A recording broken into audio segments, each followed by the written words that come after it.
বিসমিল্লাহির রহমানির রহিম। বাংলাদেশ মানব জোটের পক্ষ থেকে আমি কাজী মোশাররফ হোসেন। আজ 2 আগস্ট লস অ্যাঞ্জেলসে বাংলাদেশে খুবই তোড়জোড় চলছে বাংলাদেশে। ঢাকা শহরে জুলাই অভ্যুত্থানের ঘোষণাপত্র নিয়ে মঞ্চ হচ্ছে, কিন্তু আমি দিব্য চোখে দেখতে পাচ্ছি যে বাংলাদেশে একটা প্রচলিত কথা ছিল যে যেখানে যাই খালি র র র, সচিবালয় থেকে শুরু করে সেনাবাহিনী থেকে শুরু করে এটাই ছিল মেইন কথা, টক অব দ্য টাউন। একনায়ক শেখ হাসিনার পতনের আগ পর্যন্ত এটাই ছিল কথা, আর গুজব তো ছিলই। সে যাই হোক, কিন্তু দুর্দণ্ড প্রতাপে তার যে কার্যক্রম তা সে চালিয়ে যাচ্ছে। অন্তত বাংলাদেশ মানব জোটের পক্ষ থেকে আমি ব্যক্তিগতভাবে তাই মনে করি। কারণ ইন্ডিয়ার দিক থেকে এই শেখ হাসিনার ভাষ্য অনুযায়ী, এই এক নায়কের ভাষ্য অনুযায়ী ইন্ডিয়াকে দেওয়ার মতো তার আর কিছু ছিল না, তিনি সব দিয়ে ফেলেছেন। যেহেতু তিনি সব দিয়ে ফেলেছেন, সেহেতু তিনি শেখ হাসিনাকে আমি বলবো যে জীবনে যাতে মরতে না হয় সেই জায়গাটুকুর দিক থেকে তিনি ওই বাংলাদেশ সেনাবাহিনী যখন নিয়ে গেছে তখন তাকে রেখে দিচ্ছেন। কারণ শেখ হাসিনা অন্য কোনো দেশেও আশ্রয় নিতে পারত, কিন্তু চক্ষুর লজ্জা বলাও একটা কথা আছে, যে কারণ এই প্রতিদিন কিন্তু পুশব্যাক করতেছে, ইন্ডিয়া প্রতিদিন পুশব্যাক করতেছে। সেই ক্ষেত্রে সে বাংলাদেশের একনায়ক শেখ হাসিনাকে এতদিন যা কিছু বুদ্ধি দিছে, অ্যাডভাইস দিছে, যেহেতু কাজ করতেছিল বলে মানুষে, সবকিছু দিয়েছে। কিন্তু এবং ইন্ডিয়ার পরামর্শক্রমে একনায়ক ভেবেছিল যে তার জনগণকে আর কি দরকার, জনগণের যে শেয়ারিং করা জনগণের সাথে, সেটা বিএনপি হতে পারে বা জামাত হতে পারে, যে সবখানে আমাকে বঙ্গবন্ধুকে প্রতিষ্ঠিত করতে হবে, কেন করতে হবে, এবং এই করে ফেলেছি সব। পুলিশ বলে ইয়েস স্যার, বিজিবি বলে ইয়েস স্যার, আর্মি বলে ইয়েস স্যার, তো সবখানে আরে ম্যাডাম আপনার বাবাই সব ইত্যাদি ইত্যাদি ইত্যাদি যখন বলেছে, লজিকগুলো হারিয়ে গেছে। এবং যদি শেখ হাসিনার পক্ষে কাজ করতো তবে তার পতন হইতো না, তারা তাকে শেয়ারিং এর একটা অ্যাডভাইস করত। কিন্তু দেখা গেল যে এই জানে যে শেখ হাসিনার কাছ থেকে যা কিছু নেওয়ার আছে তা নেওয়া হয়ে গেছে, কাজেই একে আর ক্ষমতায় রেখে লাভ কি। একই কাজ ঘটেছে বাংলাদেশ পিতা শেখ মুজিবুর রহমানের ক্ষেত্রেও একই কাজ হয়েছে। যখন দেখছে যে না, এ তো কথাবার্তা শুনবে না মোটেও, তখন দেখা গেল যখন পাকিস্তান থেকে স্ট্রাইকাররা আসছে, তখন তারা কিন্তু সেটার বিপক্ষে যায় নাই। একইভাবে শেখ হাসিনার ক্ষেত্রেও যে স্ট্রাইকাররা আসছে, ফাইন্যান্স করছে, সবকিছু আছে, এমন বোকাচোদা না যে এগুলা তাদের ভিতরে নাই। কারণ তারা চাচ্ছে যে আজকে দেখেন বাঙালি, ঠিক আছে, আমাদেরকে তো আবার হিন্দু ভাইরা আমাদেরকে আবার বাঙালি বলে না, ভাই বললে আবার কোন বিপদে পড়ি, কিন্তু আমি তাদেরকে ভাই বলি, কারণ আমাদের বাবা আদম এবং মা হাওয়া, সেই হিসেবে যে ধর্মের হোক সবাইকে আমি ভাই বোন বলতে পছন্দ করি। সে যাই হোক, মুদ্রা কথা ছিল, আপনি যদি দেখেন একমাত্র মমতা ব্যানার্জি পশ্চিমবঙ্গে বা বাংলায়, তারা এখন বাংলা নাম দিয়েছে, সেখানে দেখেন তাদের বাংলা ভাষার উপরে সেন দৃষ্টি পড়েছে গুজরাটিদের, মারাঠাদের। কি সেন দৃষ্টি? যে পশ্চিমবঙ্গে কোনো কাজ করতে হইলে তাদেরকে বাংলা ভাষা না জানলেও চলবে, হ্যাঁ, এরকম। আর ত্রিপুরাতে তো বিজেপির মুখ্যমন্ত্রী আছে, তারপরে অসমে আছে, বিজেপির মুখ্যমন্ত্রী, কাজে সেখানে কোনো সমস্যা হচ্ছে না। এরাই 47 সালে কিন্তু বৃহৎ বাংলার বিপক্ষে ছিল। এই পশ্চিমবঙ্গীয়রা, অন্যদের কথা নাই তুললাম, কারণ তারা ওরকম শক্তিশালী ছিল না। তারা লুটে চলে গেছিল, আমাদেরকে ভাগ ভুগ করে দিয়ে হাজার হাজার হিন্দু এবং মুসলমানকে কাঁদিয়ে দেশটাকে ভাগ করলো। এখন তারা এই বাংলা ভাষা নিয়ে তাদেরকে আন্দোলন করতে হচ্ছে পশ্চিমবঙ্গীয়দের। তো সে যাই হোক, আমরা সেই মারাঠা এবং রয়ের কথা বলতেছিলাম যে হাসিনার কাছ থেকে যা কিছু নেওয়ার শেখ হাসিনার কাছ থেকে তারা নিয়ে ফেলছে। তাহলে কি করতে হবে? এখন এই পশ্চিমবঙ্গের অবস্থা, মেঘালয়ের অবস্থা, অর্থনৈতিক অবস্থার কথা বলছি আমি, অসমের অর্থনৈতিক অবস্থা, এইগুলার চেয়ে বাংলাদেশের অর্থনৈতিক অবস্থাটা একটা ভালো জায়গায় চলে গিয়েছিল। যদিও এই যে আমরা একনায়ক হাসিনাকে সরাইলাম, এর অর্থ হইল যে আমাদের অর্থনীতিটা কমপক্ষে এটা রিপেয়ার করতে 10 বছর লাগবে, মিনিমাম 10 বছর। হ্যাঁ, এবং কি কি করছে এ সম্বন্ধে তো আমি বললাম যে আমাদের অর্থনীতিতে যারা করে অবদান রাখে, বিভিন্ন পদের ব্যবসায়ী, তাদেরকে অন্তত 50টা সিট তাদেরকে দেওয়া উচিত। 50টা। তারা কেন পলিটিক্সে আসবে? তারা পলিটিক্সে যেইভাবে আসে সাধারণত ঘুষ ঠুস দিয়ে দলকে, সেইভাবে না, তাদেরকে কোটার মাধ্যমে আনতে হবে। ইয়েস, আমি বৈষম্যের পক্ষে, বৈষম্যের বিপক্ষে না। তাহলে কি হতো যে তারা সরকারের সাথে সারাক্ষণ এই যে যারা সরাসরি মানে তারাও নির্বাচিত হয়ে আসবে। কিভাবে আসবে? ওই পুঁজিপতিদের মাধ্যমে, শিল্পপতি, পুঁজিপতি, ব্যবসায়ী, এই যে শ্রেণীটা আছে যেখানে আমাদের হাজার হাজার লক্ষ লক্ষ শ্রমিক কাজ করে। হ্যাঁ, তো তাদের কোনো প্রতিনিধি রাখা হবে না। আবার পিআর বানাইছে, যাই হোক সেটা ভিন্ন প্রসঙ্গ। যেটা বলতেছিলাম যে ইন্ডিয়া মিটিমিটি হাসতেছে, কারণ যা নেওয়ার শেখ হাসিনার কাছ থেকে নিয়ে নিছে। এখন কি হলো, এই যে আশেপাশে তার স্টেটগুলো যে আছে, তার চেয়ে বাংলাদেশ ছিল একটা চমৎকার অবস্থানে। জাস্ট হংকং, সিঙ্গাপুরের লাইনে যেতে চেষ্টা করতেছিল। চেষ্টা করতে যখন ছিল, এটাকে থামাইতে হবে। কিভাবে থামানো যায়? কিভাবে থামানো যায়? আমরা দেখলাম যে এর আগেও দল হয়েছে। আমাদের প্রাক্তন রাষ্ট্রপতি জিয়াউর রহমান, উনি ক্ষমতায় এসে দল করেছেন। প্রাক্তন রাষ্ট্রপতি হোসেন মোহাম্মদ এরশাদ, উনিও ক্ষমতায় এসে তারপরে একটা দল করেছেন। আমি কিন্তু ক্লিয়ার করে নেই, আমি কিন্তু নতুন দল যত হয় তত পক্ষে।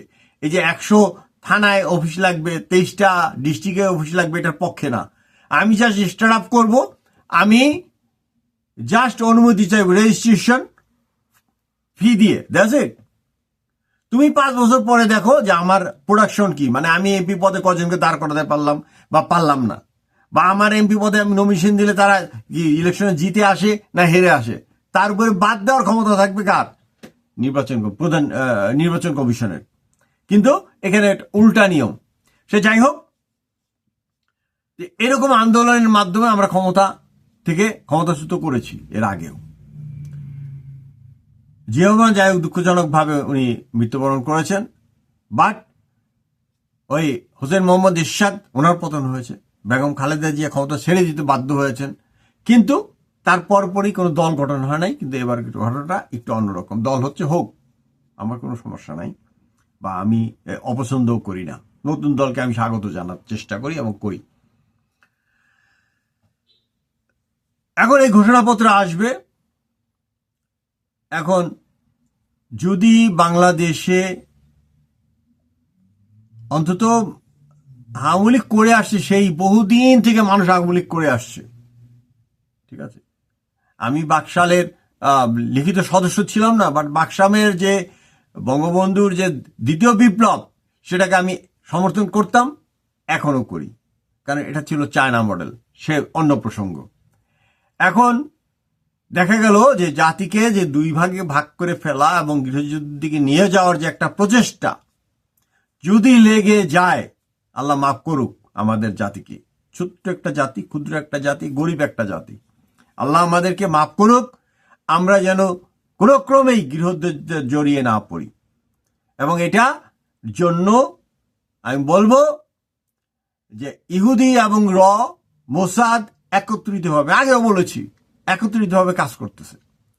কারণ আমাদের এলাকায় যদি অর্থনৈতিক দুরবস্থায় পতিত হয় বা কোনো একটা ঝামেলা সৃষ্টি হয়, তাহলে আমাদেরকে মানি বা না মানি ইন্ডিয়াকে মানতেই হবে। সামরিক শক্তির দিক থেকে হোক বা আশেপাশে তার যে আমাদের সাথে যে প্রতিবেশী হিসেবে সারা পাশ ঘিরে আছে সেই কারণেই হোক, একটা দুর্যোগ সৃষ্টি হলে আমরাই না খেয়ে মরবো। ওই ইন্ডিয়া কিছু করতে হবে না। হ্যাঁ, ইন্ডিয়া কিছু করতে হবে না। তো ইন্ডিয়া দেখতেছিল যে না, এটা তো মোটামুটি একটা পর্যায়ে চলে গেছে, তো দেই একটু ক্যাচাল বাঁধাইয়া। হ্যাঁ, আর ওই এক নায়ককে তারা আমরা দিয়ে আসছি এবং তারা নিয়ে নিছে, কারণ এর কাছ থেকে আর পাওয়ার কিছু নাই।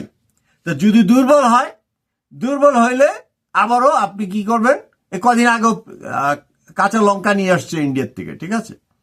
তারপরে এই যে স্কুলে যে প্লেন ধ্বংস হওয়ার কারণে সেখানেও তারা হেল্প করে গেছে তাদের মেডিকেল টিম নিয়ে। সে যাই হোক, তাহলে অনেকে মনে করছে আর খেদাইছু কর্তিকা, তোমরা খেদাইব কর্তিকা। রয় যদি কাজ করতো তাহলে শেখ হাসিনার ইন্ডিয়াতে যাওয়া লাগে না, একেবারে পরিষ্কার। এটা যদি বোকা হলো হয় তাহলে বুঝবে না, আর নাহলে বুঝবে। It's a very easy equation. যদি কাজ করতো হাসিনার পক্ষে, তাহলে হাসিনার যাওয়া লাগে না, আর বাংলাদেশের উন্নয়নও ব্যাহত হয় না। যেহেতু কাজ করছে, আমাদের ভিতর দ্বন্দ্ব হবে, আমাদের ভিতর একজন একজনকে আক্রমণ করব। এবং বিগত এই প্রায় 1 বছরে যেখানে শান্তি শৃঙ্খলা সর্বোচ্চ 25 থেকে 50 দিনের মধ্যে ফিরিয়ে আনা সম্ভব, আমরা 100% ব্যর্থ সব দিক থেকে। হ্যাঁ, ওই রাজ্জাকি আছে, খুব আশাবাদী লোক, ব্যারিস্টার রাজ্জাকি। সে এক জায়গায় বলছিল যে ওই জিয়াউর রহমান পারলো দমন করতে, হোসেন মোহাম্মদ এরশাদ পারলো, এখন কেন পারলো না? না পারার ভিতরে কারণ আছে রে ভাই। কারণ একই সাথে এই অন্তর্বর্তী সরকার ছিল এবং মাঠে শেখ হাসিনা চলে যাওয়ার আগে থাকতেই আর্মি কিন্তু বাংলার পথে প্রান্তরে ছিল। কিন্তু দেখা গেল যে অসুখ বাড়ানো হয়েছে, কমে নাই, এবং বাড়তেই আছে। অসুখ বাড়ার ফলে, হ্যাঁ, 71 সালে শত্রু ছিল পাকিস্তান, এখানে কিছু সহযোগী ছিল 1% 2%, এবং ভোটের দিক থেকে এখন এটা বাইরে 3 থেকে 5% হয়েছে। কিন্তু সেই সালাউদ্দিন কাদের চৌধুরী করেছিল যে লেজে কুত্তা না রে, এখন দেখা যায় যে 5% ভোটারের ধাক্কায় বাংলাদেশ বেসামাল। এবং যারা বেসামাল করার চেষ্টা করতে আছে, এই যে প্রচুর জনসংখ্যা, তাদের কথা যদি না শোনে, বলতেছে কিন্তু বিএনপি কিন্তু কথা বলেই চলছে ভেরি বিগিনিং। 15 বছর শেখ হাসিনা শোনে নাই, এখন যারা আছে তারাও শুনতেছে না। ফলাফল ভালো হবে না। কারণ এখানে কাজ করতেছে, মোসাদ কাজ করতেছে, ইহুদি হিন্দু মুশরিক সবাই সম্মিলিতভাবে কাজ করতেছে। সাধু সাবধান। হ্যাঁ, সেখানে থেকে তুলে নেওয়া হয়েছে, এখানে থাকলে তাকে মেরে ফেলা হইতো, সেটা একটা কারণ, অবশ্যই মেরে ফেলতো। এটা ওই আওয়ামী লীগদের অনেক সমালোচনা আছে, কিন্তু আওয়ামী লীগ কিন্তু ওই যে তখনকার সময় জামাতের যিনি আমির ছিলেন 71 সালে, গোলাম আজমের বাড়িতে কিন্তু একটা ঢিলও মারে নাই। আবার অনেককে বলতে শুনি যে কি বলে, শেখ হাসিনা কেন পালাই গেলেন। এটা করা হয়েছে, এটা একটা চক্রান্তের মাধ্যমেই পুরা জিনিসটা বাস্তবায়ন করা হয়েছে। এখানে পরিশ্রম করেছে, মোসাদ পরিশ্রম করেছে, মুশরিকরা এখানে কাজ করেছে, ইহুদিরা কাজ করেছে। মুসলমানের মাথায় যতটুকু বুদ্ধি ততটুকুই বুঝবেন। অর্থাৎ এখন আমার কথাটা আপনারা ঠেলে ফেলে দিবেন, কিন্তু 25 বছর পরে, 30 বছর পরে যখন যারা বেঁচে থাকবে, আমার কথাটা হয়তো থেকে যাবে ওয়েবে, তখন চিন্তা করে দেখেন যে নিজের পায়ে নিজে কুড়াল কিভাবে মুসলমানরা মারে। এটা সিরিয়াতে হয়েছে, ওই ইরাকে হয়েছে, আগেও বলেছি, লিবিয়াতে হয়েছে, এইবারের প্রোগ্রাম বাংলাদেশে। এবং তারা খুব ভালো ভালো লোক ধরে নিয়ে আসেন এখানে অন্যায় হইতেছে। হ্যাঁ, অন্যায় তো অবশ্যই করেছে। শেয়ারিংটা শেখ হাসিনা করে নাই। বিএনপির সাথে করতে পারতো, জামাতের সাথে করতে পারতো, উভয়ের সাথে করতে পারতো। ফলাফল বসবাস ইন্ডিয়া। ওকে, সবাইকে আমার বক্তব্য শোনার জন্য ধন্যবাদ জানাচ্ছি। বাংলাদেশ মানব জোটের পক্ষ থেকে নতুন দল, নতুন নতুন অনেক দল, এবং সবাইকে বলবো যে সংযমের পরিচয় দিন। ইন্ডিয়ার কাছে আমরা খেলার পাত্র না হয়ে যাই, কারণ তারা চাচ্ছে যে আমরা একটা গৃহযুদ্ধে নিপতিত হই। সবাইকে বোঝার তৌফিক দেন আল্লাহ রাব্বুল আলামিন। আল্লাহর উপর অনেক কৃতজ্ঞতা জানিয়ে আজ এখানে শেষ করছি। আল্লাহ হাফেজ।